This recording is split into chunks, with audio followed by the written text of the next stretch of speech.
présente, je suis Patrice Lopez, je suis professeur des universités à Nantes et actuel président du GEMVI, donc du groupe d'études de la ménopause et du vieillissement hormonal.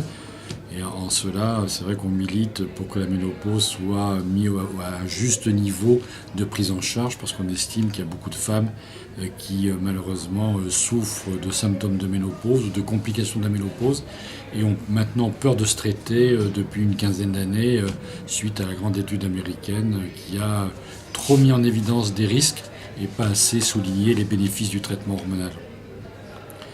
Et donc, quand on regarde le nombre de femmes traitées, moins de 10%, alors que on voit qu'il y a encore plus de 70% de femmes qui ont des bouffées de chaleur à 50 ans. Et quand vous regardez entre 60 et 65 ans, il y a encore 53% des femmes qui signalent avoir eu une bouffée de chaleur.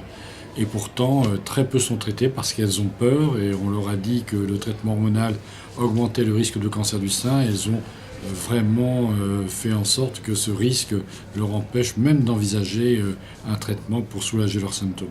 Donc nous, le message qu'on leur donne, c'est très clair. Même si le traitement hormonal tel qu'il a été prescrit dans les pays anglo-saxons a augmenté légèrement le cancer du sein, et on donne les chiffres de 2 pour 1000 femmes traitées pendant 5 ans et de 6 pour 1000 femmes traitées pendant 10 ans. On dit aussi il faut tenir compte des types de traitements.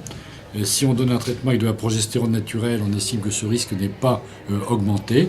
Et puis on dispose donc maintenant, et c'est la raison pour laquelle on était à Paris ce jour, d'un nouveau traitement qui associe un SERM à un estrogène conjugué et qui, on l'espère, sera de nature à diminuer le risque de cancer du sein.